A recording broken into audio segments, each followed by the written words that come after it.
Il y a des histoires qui traversent les siècles, des récits qui résistent au temps, non pas parce qu'ils sont anciens, mais parce qu'ils portent en eux une vérité éternelle que chaque génération doit redécouvrir. Ce que je vais vous raconter aujourd'hui n'est pas simplement l'histoire d'un homme qui a triomphé contre toute attente. C'est le témoignage d'un dessein divin qui transforme la trahison en destinée, la souffrance en sagesse et l'abandon en accomplissement.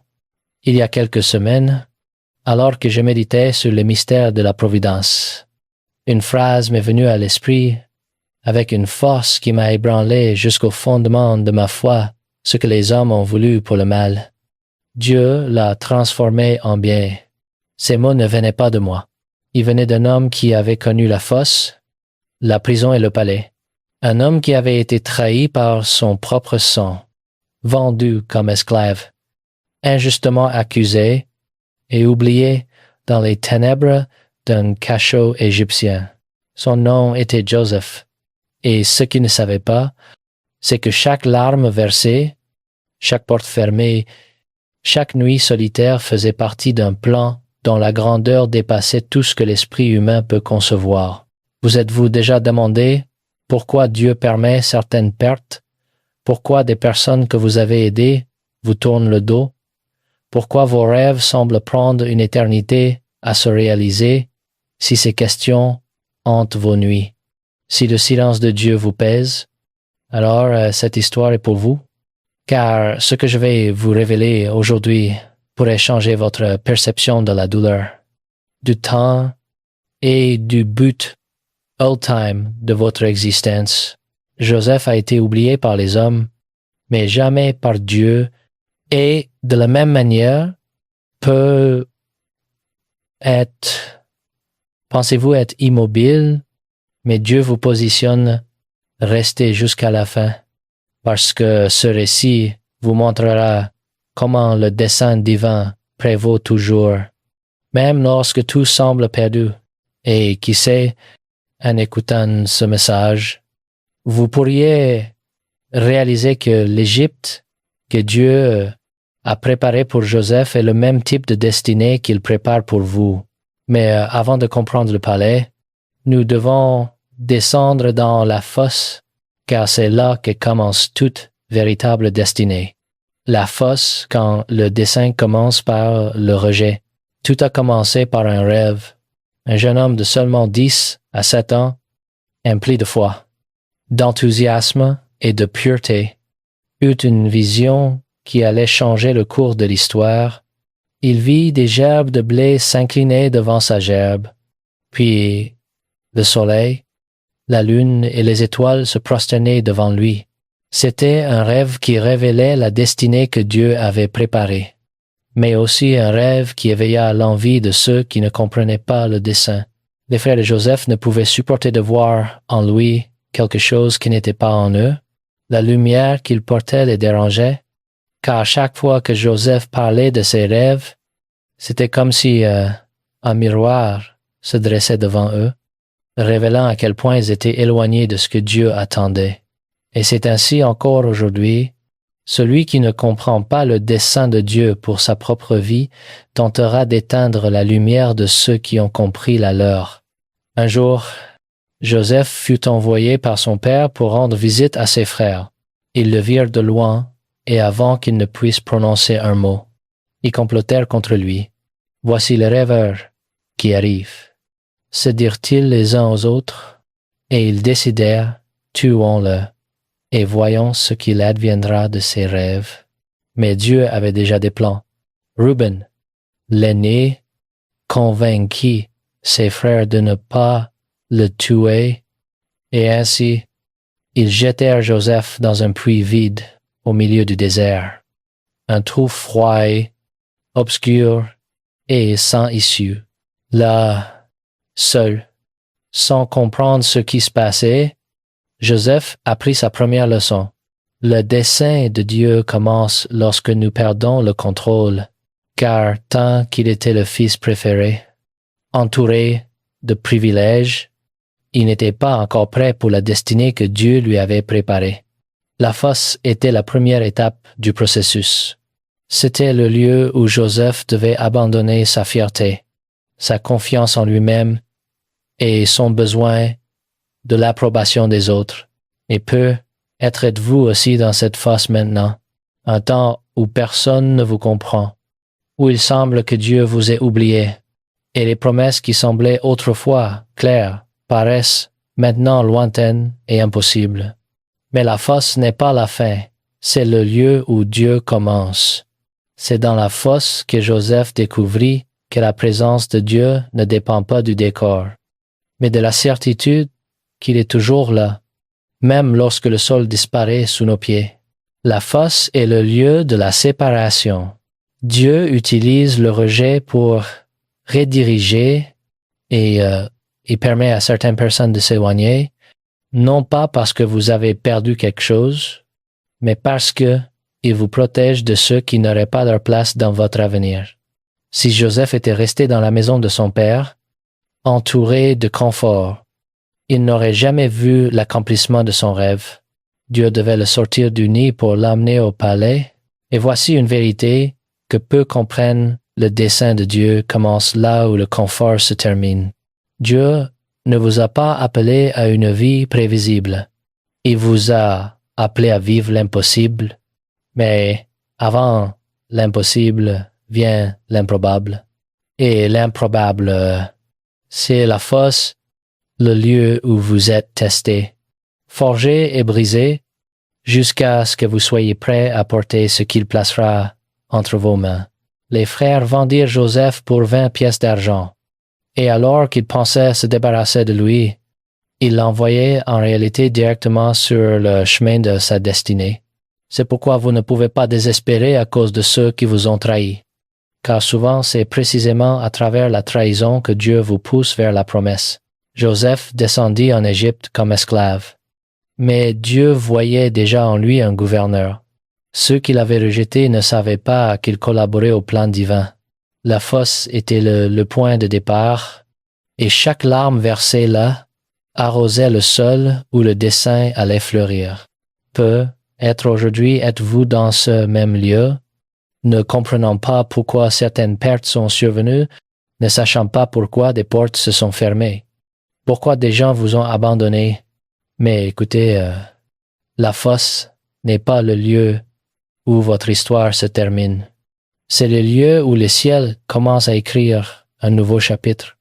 La fosse est le début de la formation de ceux que Dieu a choisis pour de grandes choses. Et plus la fosse est profonde, plus grand est le dessein qui vous attend au-delà. Dieu ne gaspille jamais la douleur. Chaque chute a un but, chaque larme a un poids éternel. Joseph quitta la fosse la tête haute, ne sachant pas où il allait, mais avec la foi que le Dieu de ses rêves écrivait encore sa destinée. Et si vous vivez un temps sombre, silencieux et déroutant, souvenez-vous, Dieu ne vous a pas abandonné.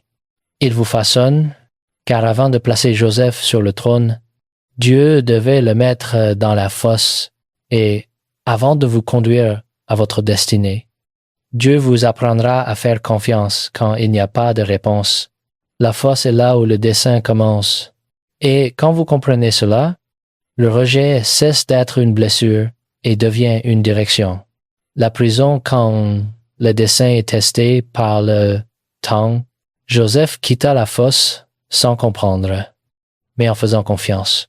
Il fut amené enchaîné, marchant sous le soleil brûlant du désert vers l'Égypte. De fils bien-aimé, il devint esclave. Mais même là, dans un pays étranger, la main de Dieu ne l'abandonna jamais. Il fut vendu à Potiphar, un officier de Pharaon, capitaine de la garde, bien qu'il fût serviteur. Joseph portait quelque chose que personne ne pouvait lui enlever, la présence de Dieu. Tout ce qu'il touchait prospérait. La maison de Potiphar était bénie à cause de lui. Quand le dessein est en vous, il porte des fruits, même dans le désert. Peu importe où vous êtes placé. Ceux qui sont remplis de Dieu font fleurir l'impossible. Mais l'ennemi tente toujours d'interrompre le plan avant son heure. La femme de Potiphar fut charmée par Joseph. Jour après jour, elle le provoquait, voulant l'entraîner dans le péché. Mais Joseph craignait le Seigneur plus qu'il ne désirait plaire aux hommes. Et lorsqu'il fut injustement accusé, il ne se défendit pas. Il fut jeté en prison comme un criminel. Bien qu'il eût fait ce qui était juste, c'est là que le dessein est mis à l'épreuve. Quand vous faites le bien et semblez être puni pour cela, l'emprisonnement de Joseph n'était pas une punition, c'était un raffinement. Dieu le sortit de la maison de Potiphar parce que le plan était plus grand que la position de serviteur. Mais avant de placer une couronne sur sa tête, Dieu devait façonner son cœur. En prison, Joseph fit l'expérience du silence de Dieu, ce genre de silence qui blesse, qui déroute, qui vous fait vous demander, Seigneur, es-tu encore avec moi? Et même sans réponse, il resta fidèle, il travailla, servit, aida les autres. Pendant qu'il attendait sa libération, il libérait les cœurs autour de lui. Là, il rencontra les chansons et le panetier du roi. Deux hommes angoissés par d'étranges rêves. Joseph les écouta et dit, « Les interprétations appartiennent à Dieu. Racontez-moi vos rêves. » Dieu parla à travers lui et révéla le sens. Les chansons seraient restaurées, le panetier exécuté.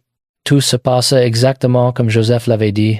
Avant de partir, Joseph supplia les chansons. « Souviens-toi de moi quand tout ira bien pour toi. Parle de moi à Pharaon, car j'ai été injustement emprisonné. » Les chansons promis, mais une fois sortis, libérés, réintégrés à la cour, il oublia Joseph totalement, et c'est là que commence le temps le plus difficile, lorsque même ceux que vous avez aidés vous oublient. 2 années passèrent, 2 années où Joseph se réveillait chaque matin dans cette cellule froide, se demandant si Dieu l'avait vraiment oublié. 2 années où le silence du ciel semblait absolu, mais ce que Joseph ne savait pas, c'est que pendant ces 2 années, Dieu préparait le moment parfait, car le timing de Dieu n'est jamais en retard. Il est simplement au-delà de notre compréhension. Dieu attendait le moment exact où Pharaon, le roi le plus puissant de la terre, aurait besoin de ce que Joseph seul pouvait offrir. Une nuit, Pharaon eut un rêve troublant. Il vit 7 vaches grasses dévorées par 7 vaches maigres, puis 7 épis pleins consumés par 7 épis desséchés. Il se réveilla troublé, appelant tous les sages et magiciens d'Égypte. Personne ne pouvait interpréter le rêve. C'est alors que les chansons se souvint. « Aujourd'hui, je me rappelle mes fautes, dit-il à Pharaon. Il y a un jeune Hébreu en prison qui peut interpréter les rêves. » En quelques heures, Joseph fut sorti de la prison, rasé, habillé et amené devant le trône. Et Pharaon lui dit, « J'ai entendu dire que tu peux interpréter les rêves. » Joseph répondit avec une humilité qui révélait la profondeur de sa foi, « Ce n'est pas moi. C'est Dieu qui donnera à Pharaon une réponse de paix. » Alors Pharaon raconta ses rêves, et l'Esprit de Dieu descendit sur Joseph. Les paroles coulèrent de sa bouche avec une autorité qui venait d'ailleurs. Les 7 vaches grasses et les 7 épis pleins représentent 7 années d'abondance. Les 7 vaches maigres et les 7 épis desséchés représentent 7 années de famine qui viendront ensuite. Dieu a montré à Pharaon ce qu'il va faire. Que Pharaon établisse un homme intelligent et sage, qu'il collecte un 5e des récoltes pendant les années d'abondance, et qu'il les stocke pour les années de famine. Le silence tomba dans la salle du trône. Tous les yeux étaient sur Pharaon. Le roi regarda Joseph et dit, « Puisque Dieu t'a révélé tout cela, il n'y a personne d'aussi intelligent et sage que toi. C'est toi qui seras établi sur ma maison. C'est toi qui gouverneras l'Égypte. » En un instant, tout changea. L'homme qui était en prison le matin se retrouva vice-roi le soir. Pharaon retira son anneau et le plaça au doigt de Joseph. Il lui mit une chaîne d'or autour du cou, le fit monter sur son second char, et on cria devant lui, à genoux, de la fosse à la prison, de la prison au palais. 13 années s'étaient écoulées depuis que Joseph avait été vendu par ses frères. 13 années de souffrance, d'injustice, d'attente, mais en un seul jour, Dieu transforma tout, car voici le mystère du timing divin. Dieu ne vous élève pas avant que vous ne soyez prêt. Mais une fois que vous l'êtes, rien ne peut vous arrêter. Le palais, quand le dessein révèle son but ultime. Joseph avait maintenant 30 ans. Il gouvernait l'Égypte avec sagesse, guidé par la main de Dieu. Pendant les 7 années d'abondance, il collecta tant de grains que les dépôts débordaient. Puis vers les 7 années de famine, exactement comme Dieu l'avait révélé. La famine ne frappait pas seulement l'Égypte, mais toutes les terres environnantes. Canaan était aussi affligé. Jacob, déjà vieux et fatigué, vit la nourriture s'épuiser. C'est alors qu'il entendit des rumeurs selon lesquelles il y avait du grain en Égypte, ignorant que Dieu déplaçait chaque pièce. Jacob appela ses fils et dit, « Descendez en Égypte et achetez du grain afin que nous vivions et ne mourions pas. » Et ainsi, les frères qui avaient autrefois vendu Joseph descendirent en Égypte pour demander du pain à l'homme que Dieu avait élevé. Lorsqu'ils arrivèrent aux portes, ils furent conduits en présence du gouverneur Joseph, mais ils ne le reconnurent pas. Joseph était plus âgé, vêtu comme un noble Égyptien, en habit de lin, avec des ornements royaux et une posture autoritaire. Son visage avait été façonné par le temps, la douleur et la gloire. Mais lorsque ses frères se prosternèrent devant lui, le cœur de Joseph s'arrêta un instant. Le rêve de sa jeunesse se déroulait devant ses yeux. Il les reconnut immédiatement. La voix, les manières, les visages marqués par le désert, Joseph savait exactement qui ils étaient. Mais quelque chose en lui dit, ont-ils changé? Sont-ils repentants? Feraient-ils à Benjamin ce qu'ils m'ont fait? Alors, Joseph leur parla durement. Paraissant froid, d'où venez-vous? Ils répondirent. Nous venons de Canaan pour acheter de la nourriture. Joseph les accusa d'être des espions, non pas en mentant, mais pour tester leur cœur. Ils insistèrent qu'ils étaient fils du même père, qu'ils étaient honnêtes, et mentionnèrent le plus jeune, Benjamin. En entendant le nom du plus jeune frère, le cœur de Joseph trembla. Benjamin, le fils bien-aimé, le seul qui n'avait pas participé à sa vente, le frère de sang, le dernier lien avec sa mère. Joseph contrôla ses larmes et dit, « Si vous êtes honnête, amenez le plus jeune frère, l'un de vous restera ici en garantie. » Simeon fut emprisonné devant eux. Les autres retournèrent à Canaan, dévastés. Lorsqu'ils arrivèrent, ils racontèrent à Jacob tout ce qui s'était passé. Le père sentit la douleur rouvrir de vieilles blessures. « Vous m'avez déjà enlevé Joseph. Maintenant vous voulez prendre Benjamin, non? Mon fils n'ira pas. » Mais la famine empira. Le désespoir frappa à la porte. Judas se leva et dit, « Père, si nous n'emmenons pas Benjamin, nous ne vivrons pas. Je prendrai la responsabilité de sa vie. » Le cœur lourd, Jacob céda. « Que le Dieu Tout-Puissant vous accorde miséricorde devant cet homme. » Les frères descendirent à nouveau en Égypte. Emmenant Benjamin. Lorsque Joseph vit le plus jeune entrer, il faillit s'effondrer. La douleur du manque, le choc, l'amour, tout revint dans une vague qu'il dut cacher. Il prépara un banquet, traita Benjamin avec honneur, mais avait encore besoin d'être sûr que ses frères avaient changé. Donc, il fit un dernier test. Il ordonna que la coupe d'argent soit secrètement placée dans le sac de Benjamin. Lorsqu'ils partirent, Joseph envoya des gardes après eux. La coupe fut trouvée et Benjamin fut accusé de vol. Le test était simple. Abandonnerait-il Benjamin comme ils avaient abandonné Joseph? Mais c'est là que la rédemption commença. Judas avança, pleurante, suppliant, ne prenez pas le garçon, prenez-moi à sa place. J'ai pris la responsabilité devant notre Père.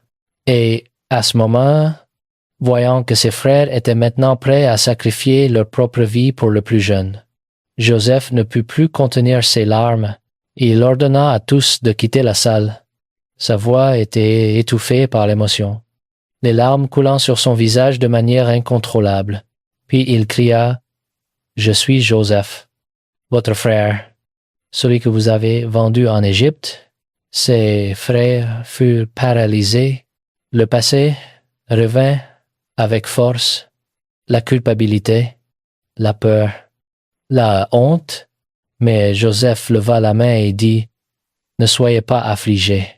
Ce n'était pas vous, mais Dieu qui m'a envoyé devant vous pour préserver des vies. » La révélation remplit l'atmosphère de guérison, de grâce et de dessein.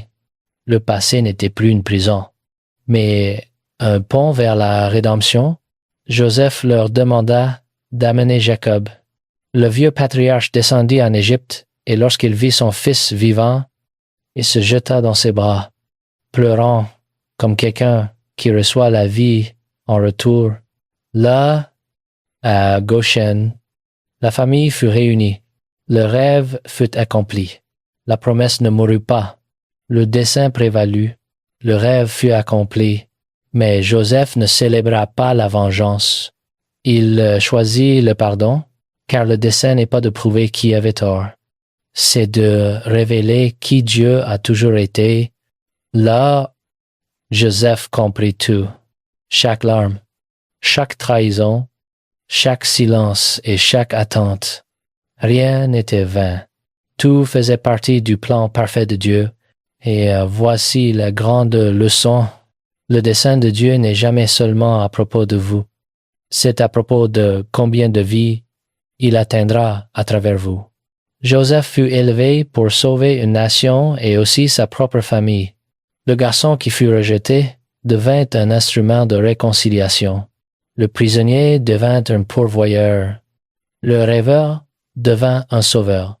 Et peut être la révélation dont vous avez besoin aujourd'hui. Ce que vous avez vécu n'était pas une punition. C'était une préparation. Ce qui vous a blessé vous a façonné. Ce que vous avez perdu, Dieu l'a utilisé pour vous aligner avec la destinée. Il y a des moments où Dieu nous amène au palais, non pas pour nous exalter, mais pour montrer que tout le processus avait un sens. Dieu ne gaspille pas la douleur. La fosse vous a appris à dépendre de lui. La prison vous a appris à attendre, et le palais vous montre que cela valait la peine de faire confiance. Joseph regarda en arrière et vit si ses frères ne l'avaient pas vendu. Il n'aurait pas atteint l'Égypte. Si la femme de Potiphar ne l'avait pas accusé, il n'aurait pas rencontré les chansons. Si les chansons ne l'avaient pas oublié, il n'aurait pas été rappelé par Pharaon. Chaque injustice était un pont déguisé. Chaque retard était une direction invisible. Tel est le dessein de Dieu. Il écrit droit, même lorsque la page semble déchirée. Et maintenant, le jeune rêveur se tenait devant sa famille, avec un cœur guéri, un passé restauré, et l'avenir entre ses mains. Il embrasse ses frères, pleure, pardonne, les nourrit, et les conduit à vivre dans une terre bonne. Et lorsque le roi retrouve son père Jacob, le vieux patriarche pleure dans les bras du fils qu'il croyait mort. Dieu avait accompli la promesse. Le rêve ne mourut pas. Il mûrit seulement. Le dessein de Dieu ne se perd pas dans le temps. Il ne se révèle que lorsque nous sommes prêts à le vivre. Et s'il y a quelque chose que l'histoire de Joseph nous enseigne, c'est que le dessein passe toujours par 3 phases. La fosse, où nous apprenons à faire confiance. La prison, où nous apprenons à attendre. et le palais, où nous apprenons à servir. Chaque étape est nécessaire, chaque partie est un pas, et chaque blessure est un témoignage. Si vous êtes dans la fosse, faites confiance. Si vous êtes en prison, restez, car le même Dieu qui était avec Joseph est aussi avec vous. Peut-être ne le voyez-vous pas maintenant, mais Dieu construit quelque chose d'éternel à travers votre histoire. Et en temps voulu, il vous placera devant le dessein qui a toujours été le vôtre, car la promesse de Dieu peut sembler retardée. Mais elle ne manque jamais, et le dessein qu'il a conçu pour votre vie est plus grand que tout ce que vous avez perdu. La fosse était le début, la prison était le processus, le palais était le dessein, et à la fin, Joseph peut dire, vous aviez l'intention de me faire du mal. Mais Dieu l'a transformé en bien afin qu'aujourd'hui de nombreuses vies soient sauvées. C'est le voyage de tous ceux qui ont un appel. Dieu permet la fosse, soutient en prison et exalte au palais. N'abandonnez pas à mi-chemin, ne doutez pas dans le silence, et ne perdez pas la foi dans l'attente. Le même Dieu qui a été fidèle à Joseph accomplit encore des promesses aujourd'hui, et lorsque le bon moment viendra, vous comprendrez que tout ce que vous avez vécu faisait partie du dessein de Dieu pour votre vie. Parce que ce que les hommes ont voulu pour le mal, Dieu le transforme en bien, toujours